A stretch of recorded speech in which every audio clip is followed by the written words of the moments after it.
Imagine paying over $1 million for a single logo design. Now imagine that logo being mocked across the internet, dissected in design classes, and turned into memes.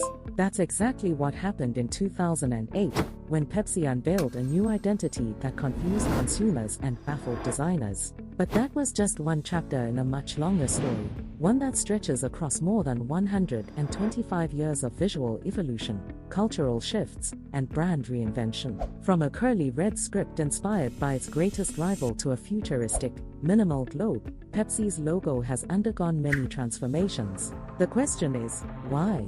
Why does Pepsi keep changing? What drives a company to repeatedly reshape its identity? Was Pepsi leading design trends, reacting to competitors, or searching for a personality all its own?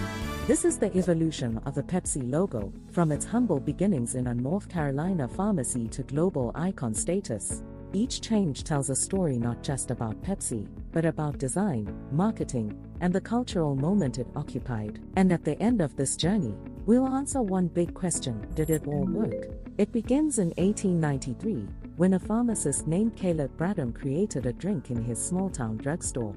At the time, it was called Brad's Drink. Like many sodas of the era, it was marketed as a health tonic, a carbonated beverage designed to aid digestion and boost energy. The formula was a mix of sugar, caramel, lemon oil, nutmeg, and other natural additives. It wasn't a cola just yet, but it would become one. By 1898, Bradham had renamed the drink to Pepsi-Cola. The name was carefully chosen. Pepsi was derived from dyspepsia, a common term for indigestion, and cola helped tie it to a growing trend, the cola craze, dominated by none other than Coca-Cola. The first Pepsi logo was a swirling, red, script-style typeface, elegant, flowing, and very familiar. In fact, it was almost indistinguishable from Coca-Cola's own logo. That wasn't a coincidence. In an era when branding was still new, imitation was more than flattery, it was strategy. Consumers already associated swirling red scripts with sweetness and tradition. If Pepsi wanted to compete,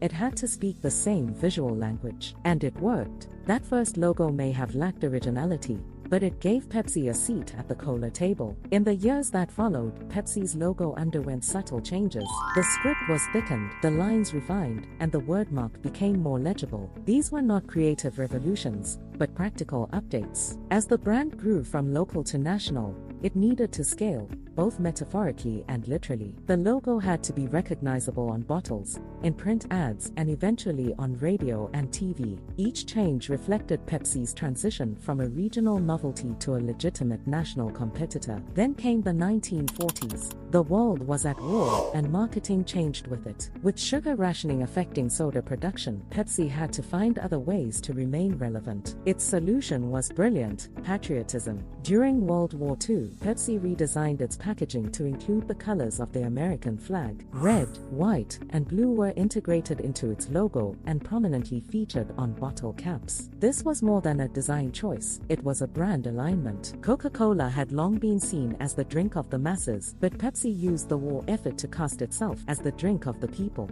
Ads showed soldiers drinking Pepsi, smiling families in red, white, and blue kitchens, and slogans that appealed to American values. The circular bottle cap design became the brand's new foundation, visually distinct and emotionally resonant. By the 1950s, Pepsi's red-white-blue motif was everywhere. The swirling cap, placed under the brand's name in a bold sans serif font, helped create a cohesive identity. It wasn't just patriotic, it was practical. The circle worked well on everything from vending machines to delivery trucks. For the first time, Pepsi had a logo that was more than a name, it was a shape, an icon.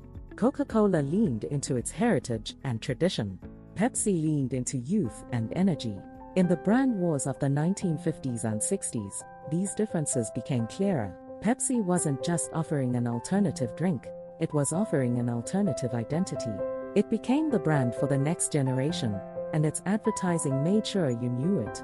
In 1962, the logo was simplified again.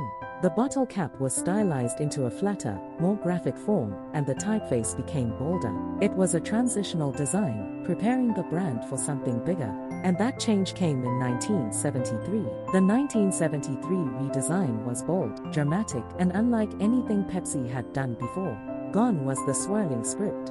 Gone was the ornate bottle cap. In their place was a striking, geometric logo that fully embraced modernism. The word Pepsi appeared in thick, sans serif letters, perfectly centered over a clean red, white, blue circle. Inside the circle, a simple wave divided the colors. This logo was a statement. It told consumers we're not Coca-Cola. We're modern, we're clean, we're fresh. It was the culmination of Pepsi's decades-long quest to differentiate itself, not just in taste, but in tone. And it worked. The new logo looked good on cans, on billboards, on vending machines. It scaled effortlessly. It was easy to read, easy to reproduce, and easy to remember. This was the Pepsi of pop culture, of Michael Jackson commercials, of the Pepsi Challenge. The brand had arrived, and the logo led the way. For nearly 2 decades, this look defined Pepsi, and it became one of the most recognizable logos in the world. But as the 1990s approached, design trends began to shift. Consumers were drawn to things that felt dynamic, high-tech, and dimensional. The world was entering a digital age, and brands scrambled to keep up. Pepsi's solution? Add some shine.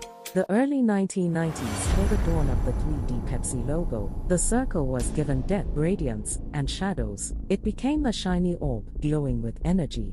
The wordmark was separated from the globe, often sitting next to or above it. Metallic textures gave the logo a modern edge. It looked futuristic, fast, and a little flashy.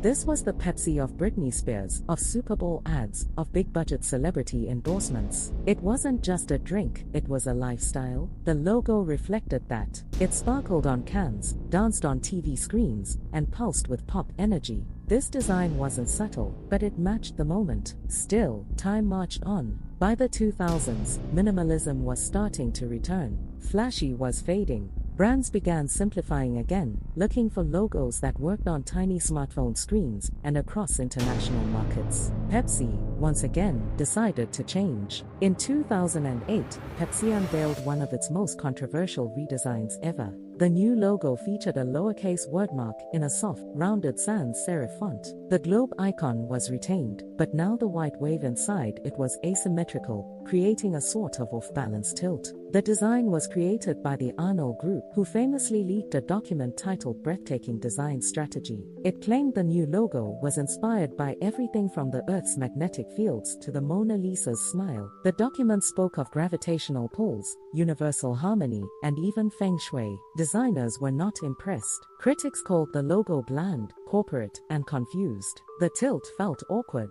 The wordmark lacked strength, and the design strategy, filled with jargon and pseudo-scientific concepts, only fueled the backlash.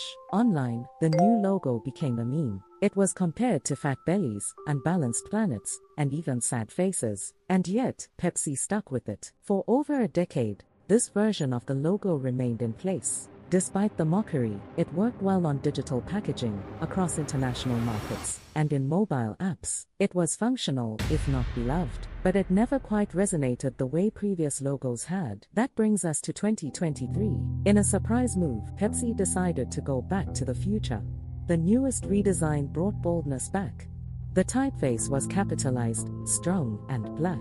The wordmark returned to the center of the globe, just like it had been in 1973. The red, white, and blue wave was restored to its classic proportions, giving the circle shape and balance. Designers applauded the change. It felt like a course correction. It honored the past while modernizing for the future. For the first time in years, the Pepsi logo felt right again, confident, clear, and iconic. Now we come to the real question: was Pepsi's logo evolution successful? Let's break it down. In terms of brand recognition, Pepsi has remained one of the most recognized brands in the world. Despite all the changes, the core elements, red, white, blue, and circle, have remained consistent enough to maintain recognition. Even the most controversial redesigns didn't damage brand awareness. In terms of personality, Pepsi took risks. While Coca-Cola stuck with tradition, Pepsi leaned into change. It aligned itself with youth, with modernity, with movement. That gave it flexibility, but also inconsistency. From a design perspective,